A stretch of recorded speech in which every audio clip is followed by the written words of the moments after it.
Hello class, कक्षा 12वीं के रसायन विज्ञान विषय में आप सभी का स्वागत है।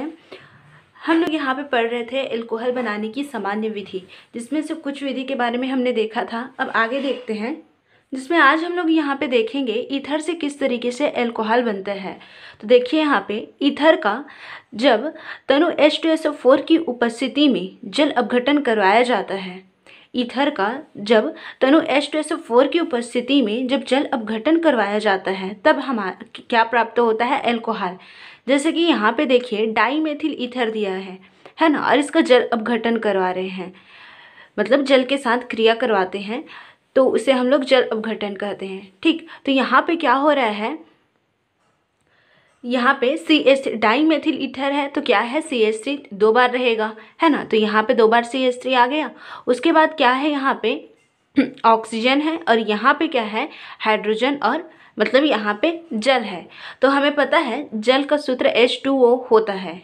अब यहाँ पे एक ऑक्सीजन और बचा है, तो यहाँ पे H2O और यहाँ पे एक ऑक्सीजन आपस में मिल जाएंगे, तो हम लोग यहाँ पे इसे क्या लिख सकते हैं, 2OH लिख सकते हैं। जैसे कि तो देखिए यहाँ पे ईथर से किस तरीके से एल्कोहल बनता है। हमने यहाँ पे उदाहरण लिया था डाई मेथिल ईथर का, तो CH3O CH3।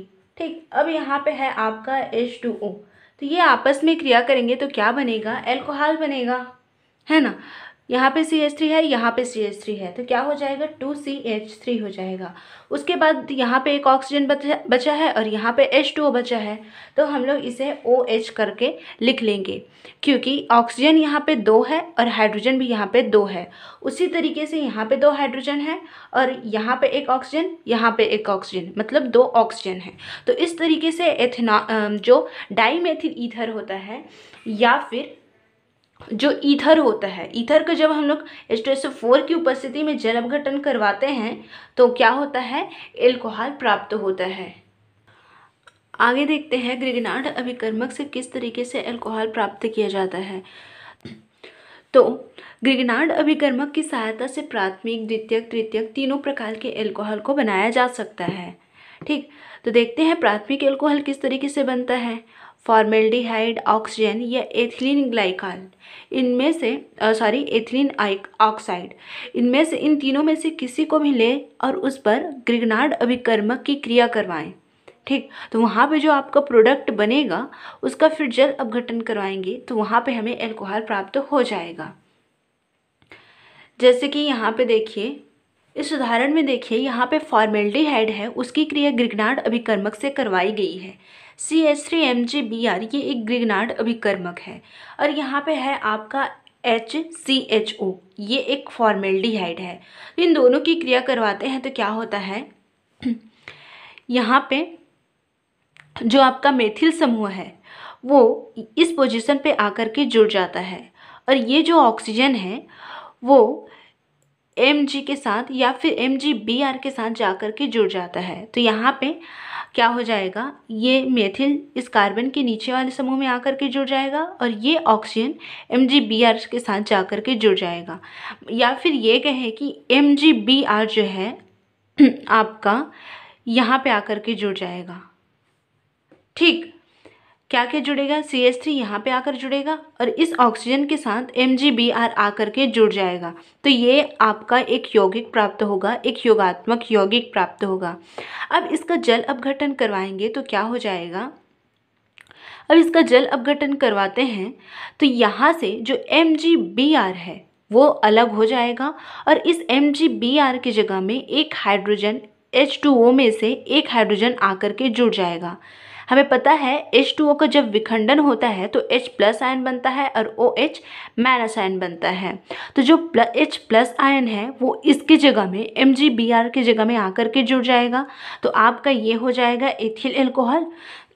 और जो बचा है आपका MgBr वो OH से क्रिया करके क्या बना लेगा, ये एक यौगिक MgBrOH।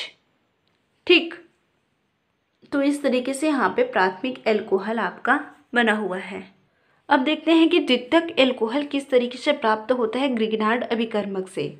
तो देखिए फॉर्मेल्डिहाइड के अतिरिक्त देखो प्राथमिक एल्कोहल बनाने के लिए हमने फॉर्मेल्डिहाइड का यूज़ किया था, अभी देखिए इसको, और प्राथमिक एल्कोहल बनाने के लिए हम लोग ऑक्सीजन का भी यूज़ कर सकते हैं, एथिलीन ऑक्साइड का भी यूज़ कर सकते हैं। लेकिन द्वितीयक एल्कोहल बनाने के लिए क्या करेंगे, फॉर्मेल्डिहाइड के अतिरिक्त किसी अन्य एल्डिहाइड पर, फॉर्मेल्डिहाइड के अतिरिक्त किसी अन्य एल्डिहाइड पर या फिर एथिल फॉर्मेट पर ग्रिग्नार्ड अभिकर्मक की क्रिया करवाते हैं और वहाँ पे जो आपका उत्पाद बनेगा उसका जल अपघटन करवाएंगे तो हमें द्वितीयक एल्कोहल प्राप्त होगा। जैसे कि इसका उदाहरण यहाँ पे देखते हैं, जैसे कि फॉर्मेल्डिहाइड के अतिरिक्त यहाँ पे दूसरा एल्डिहाइड लिया गया है, जैसे कि यहाँ पे कौन सा एल्डिहाइड, एस्टैल्डिहाइड को लिया गया है। तो चलिए देखते हैं इस उदाहरण को।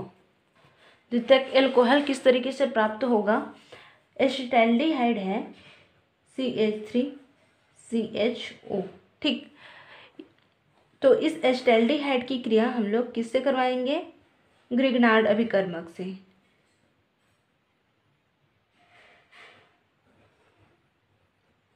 तो क्या हो जाएगा, इसकी क्रिया कराएंगे तो यहाँ पे जो CH3 दिख रहा है वो कहाँ पे जाकर के जुड़ जाएगा, इस कार्बन से जाकर के जुड़ेगा, ठीक।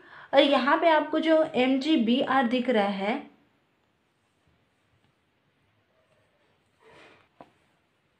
वो इस ऑक्सीजन से जाकर के जुड़ेगा, ठीक। तो क्या हो जाएगा देखते हैं, CH3 है, CH है और इसके ऊपर में क्या आकर के जुड़ा है, एक CH3 आकर के जुड़ा है, ठीक। और यहाँ पे इस ऑक्सीजन से क्या के जाकर के जुड़ा है, ऑक्सीजन है, ऑक्सीजन से Mg और Br जाकर के जुड़ा है, ठीक।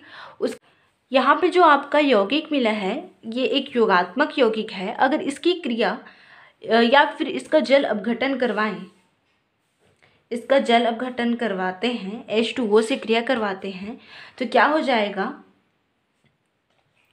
यहाँ पे जो MgBr है वो अलग हो जाएगा और इसकी जगह में क्या आकर के जुड़ जाएगा, H2O का अपघटन करेंगे तो ये H+ और OH- बनाएगा ना। तो इसमें से जो H+ है वो इस MgBr की जगह में जाकर के जुड़ जाएगा, ठीक।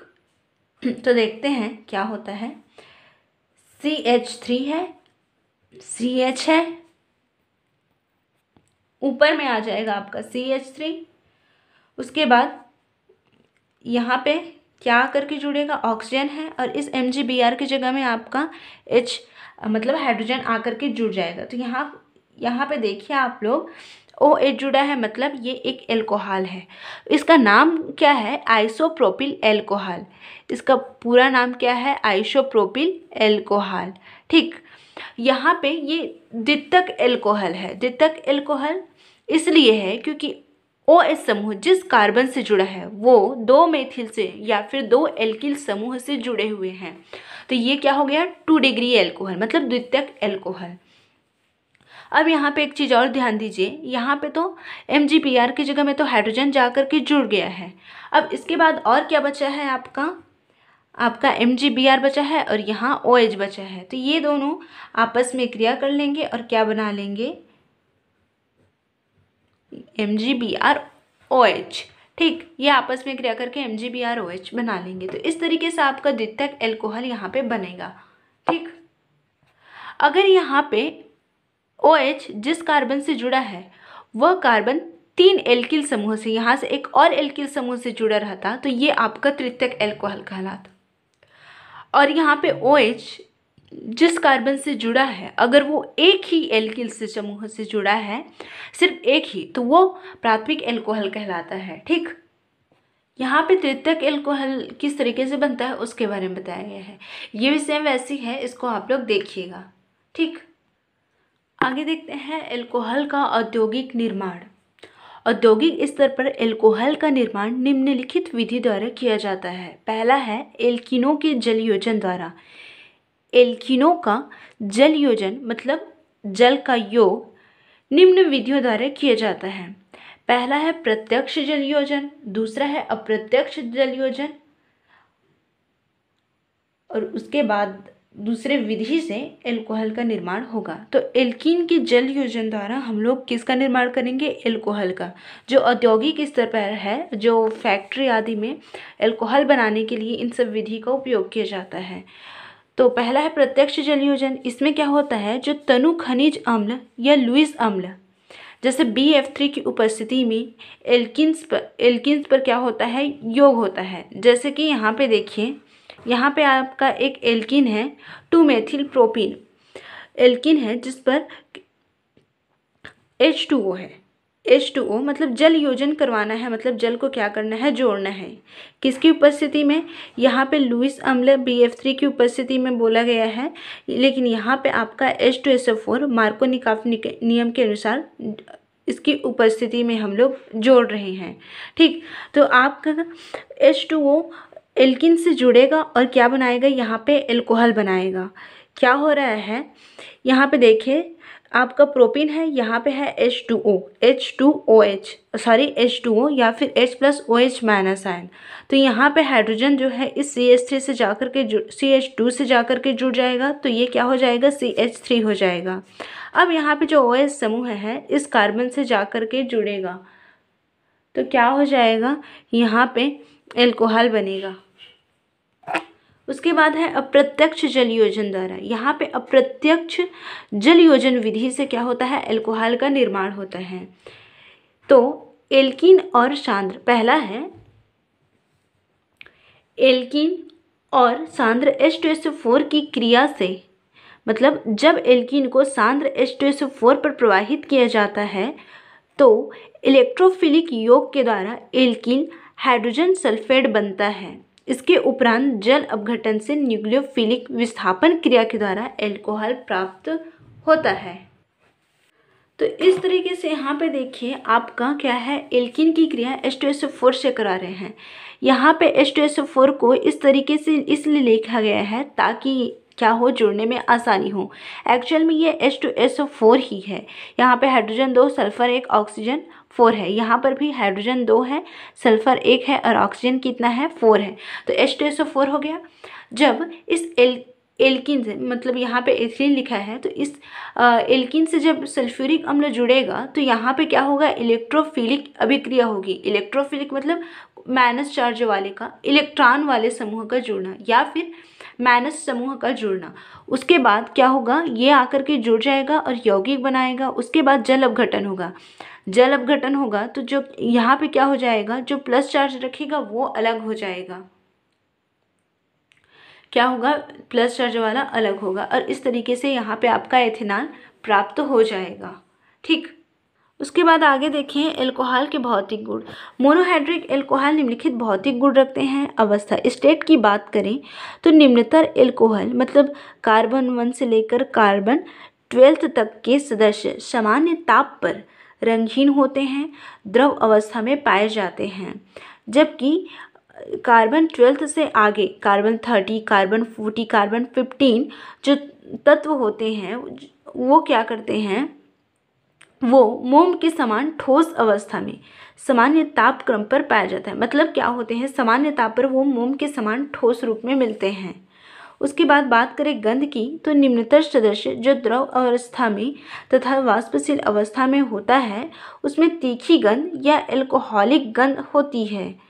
जबकि जो ठोस सदस्य होते हैं, मतलब जो उच्चतर सदस्य होते हैं एल्कोहल के, उनमें जो गंध उनमें जो गंध होती है वो कैसी होती है, गंधहीन होती है। मतलब उसमें कोई गंध ही नहीं आती है और ना ही वो क्या होती है, स्वाद युक्त होती है। कैसी होती है वो, गंधहीन और स्वादहीन। उसके बाद बात करें स्वाद की, टेस्ट की, तो जो एल्कोहल द्रव अवस्था में होता है उसका स्वाद तीक्ष्ण होता है। जो एल्कोहल द्रव अवस्था में होता है उसका स्वाद कैसा होता है, तीक्ष्ण होता है। एल्कोहल विषैले प्रकृति के होते हैं। मेथनॉल अत्यधिक विषैला तथा एथेनॉल कम विषैला होता है। सामान्यतः अणु भार बढ़ने पर इनकी विषैली प्रकृति क्या होती है, वो भी बढ़ती जाती है। एल्कोहल के बारे में बोला जा रहा है। अब बात करते हैं इनकी डेंसिटी की, घनत्व की। तो जो एल्कोहल होते हैं उनका घनत्व क्या होता है, जल से कम होता है। मतलब ये जल से हल्के होते हैं। क्या होते हैं, एल्कोहल जो होते हैं जल से हल्के होते हैं। ठीक, अब देखते हैं सॉल्युबिलिटी विलेयता की। तो एल्कोहल के निम्नतर सदस्य जैसे मेथिल, एथिल, प्रोपिल एल्कोहल जल के सभी अनुपात में विलेय होते हैं। मतलब जो निम्नतर एल्कोहल होते हैं वो जल में कैसे होते हैं, विलेय होते हैं, क्योंकि निम्नतर सदस्यों में एल्किल भाग की अपेक्षा हाइड्रॉक्सिल भाग जो ध्रुवीय तथा हाइड्रोफिलिक प्रकृति का होता है।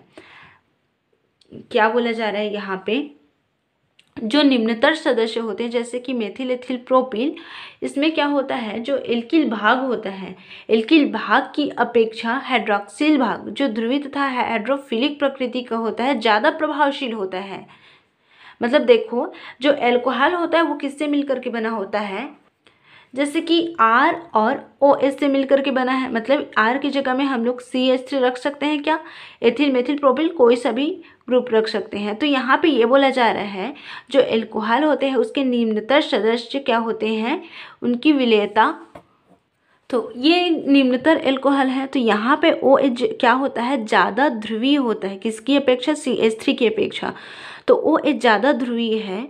अगर इसे हम लोग इस एल्कोहल को H2O में डालें तो ये OH जो है आसानी से हाइड्रोजन बंध बना लेता है ना, हाइड्रोजन बंध बना लेता है। इस कारण क्या होता है, जो निम्नतर एल्कोहल होते हैं पानी में, जल में अधिक विलेय होते हैं। निम्नतर एल्कोहल जल में क्या होते हैं, अधिक विलेय होते हैं, क्योंकि यहाँ पे जो ध्रुवीय प्रकृति की बात करें तो OH- आयन की ध्रुवीय प्रकृति क्या होती है, अधिक होती है। और जब इस एल्कोहल को हम लोग पानी में डालते हैं तो यहाँ पे OH जो क्या होता है, अलग अलग बंध बनाने की क्षमता, जैसे कि हाइड्रोजन बंध बनाने की क्षमता रखता है, जिससे क्या कह सकते हैं हम लोग, निम्नतर एल्कोहल की पानी में विलेयता, जल में विलेयता अधिक होती है। हम देखते हैं क्वथनांक। तो एल्कोहल का क्वथनांक संगत अणु भार वाले एल्केन, ईथर, एल्किल हैलाइड से उच्च होता है। मतलब एल्कोहल का क्वथनांक जो होता है एल्केन की अपेक्षा, ईथर की अपेक्षा या फिर एल्किल हैलाइड की अपेक्षा क्या होता है, अधिक होता है। तो क्यों होता है अधिक, इसका कारण यह है कि एल्कोहल में उसके अनेक अणु हाइड्रोजन बंध द्वारा आपस में ही जुड़ जाते हैं। मतलब जैसे कि यहाँ पे क्या है आपका CH3OH है, उसके बाद यहाँ पर भी CH3OH है, यहाँ पर भी क्या है CH3OH है। तो यहाँ पे ये आपस में एक दूसरे के बीच हाइड्रोजन बंध बना लेते हैं, ये आपस में ही हाइड्रोजन बंध बना लेते हैं। जैसे कि यहाँ क्या है आपका CH3, यहाँ पे है CH3OH, CH3O, एक सेकेंड, यहाँ पे क्या है आपका CH3 है ना, CH3 है। तो यहाँ पे जो आपका हाइड्रोजन ऑक्सीजन है, ऑक्सीजन ये क्या करेगा, दूसरे के हाइड्रोजन से जुड़ जाएगा। जिसकी इसको ऐसे ना लिख करके मैं हाइड्रोजन को यहाँ पे रखती हूँ तो ज़्यादा अच्छे से समझ में आएगा। ठीक, तो अब क्या हो जाएगा, ये CH3OH दूसरे CH3OH से जुड़ जाएगा। जैसे कि यहाँ पे हाइड्रोजन है, यहाँ पे ऑक्सीजन, और क्या है यहाँ पे CH3, ये दूसरे के लिए है। ठीक, तो यहाँ पे जो ऑक्सीजन है दूसरे के हाइड्रोजन के साथ क्या बना लेगा, हाइड्रोजन बंध बना लेगा। तो इस तरीके से क्या होता है, जो एल्कोहल होते हैं वो आपस में हाइड्रोजन बंध, एल्कोहल के जो अणु होते हैं वो आपस में ही हाइड्रोजन बंध बना लेते हैं। ठीक, तो आपस में हाइड्रोजन बंध बना ले रहे हैं। तो अब जब हम लोग इसे गर्म करेंगे इस एल्कोहल को, तो इसके गर्म होने के लिए हमें अधिक ऊर्जा की आवश्यकता होगी। इसका मतलब इसका क्वथनांक क्या होगा, बढ़ेगा। तो इस तरीके से हम लोग कह सकते हैं जो एल्कोहल होते हैं उसका क्वथनांक क्या होता है, अधिक होता है, क्योंकि जो एल्कोहल के अणु होते हैं वे आपस में ही हाइड्रोजन बंध से जुड़ जाते हैं। अगर वे आपस में ही हाइड्रोजन बंध से जुड़ जा रहे हैं तो उसको हमें क्या करेंगे, जब हम लोग इसको गर्म करेंगे, हीट करेंगे, तो ये अधिक ऊर्जा लेंगे। इसका मतलब इनका क्वथनांक क्या हो जाएगा, हायर हो जाएगा। ठीक, अब आगे देखेंगे एल्कोहल के रासायनिक अभिक्रिया के बारे में। मतलब एल्कोहल जो होता है दूसरे यौगिक के साथ किस तरीके से अभिक्रिया रिएक्शन प्रदर्शित करता है।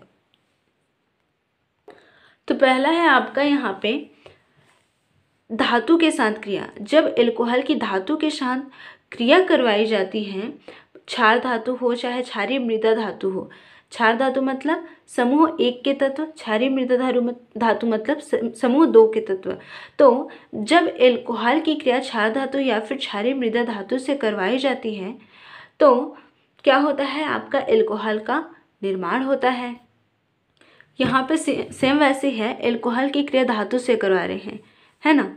ये आपका क्षार धातु है उससे करवाए हैं। तो यहाँ पे C2H5OH है, तो यहाँ पे हाइड्रोजन की जगह में ये सोडियम आकर के जुड़ जाएगा और हाइड्रोजन यहाँ से अलग हो जाएगा। समझ में आया। C2H4 मतलब मेथनॉल, मतलब एल्कोहल की क्रिया सोडियम से करवाएं, तो यहाँ से जो सोडियम है ये कहाँ चला जाएगा, इस हाइड्रोजन की जगह में चला जाएगा और हाइड्रोजन यहाँ से निकल जाएगा। तो हम लोग ये कह सकते हैं कि जब एल्कोहल की क्रिया धातु से करवाते हैं तो क्या होता है, वहाँ से हाइड्रोजन बाहर निकल जाती है और यहाँ पे सोडियम को लेकर के क्रिया करवाए हैं तो सोडियम एथॉक्साइड यहाँ पे बना हुआ है। ठीक, उसके बाद आगे देखते हैं ग्रिगनार्ड अभिकर्मक के साथ अभिक्रिया।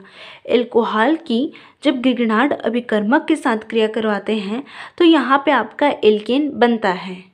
ये इम्पॉर्टेंट है, इसको ध्यान दीजिएगा।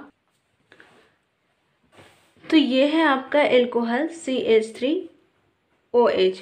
इसकी अभिक्रिया किससे करवा रहे हैं, ग्रिगनार्ड अभिकर्मक से, CH3MgBr। तो यहाँ पे क्या हो जाएगा, ये जो आपका CH3 है ये हाइड्रोजन से क्रिया करेगा और यहाँ पे क्या बना लेगा, एल्केन बना लेगा। मतलब CH3 हाइड्रोजन से क्रिया करके मेथेन बना रहा है, तो वो तो एल्केन समूह का है ना। तो यहाँ पे क्या हो गया है, आपका मेथेन बना है। अब यहाँ पे जो बचा है उसको हम लोग लिख लेंगे। क्या बचा है, यहाँ पे CH3 बचा है ऑक्सीजन और यहाँ पे MgBr बचा है ना। तो क्या हो जाएगा, Mg यहाँ Br से जुड़ेगा, MgBr हो गया। अब यहाँ पे और क्या बचा है, CH3 और ऑक्सीजन, तो यहाँ पे हो जाएगा आपका OCH3। ठीक, तो इस तरीके से हम लोग कह सकते हैं जब एल्कोहल की क्रिया ग्रिगनार्ड अभिकर्मक से करवाई जाती है तो एल्केन प्राप्त होता है। ठीक।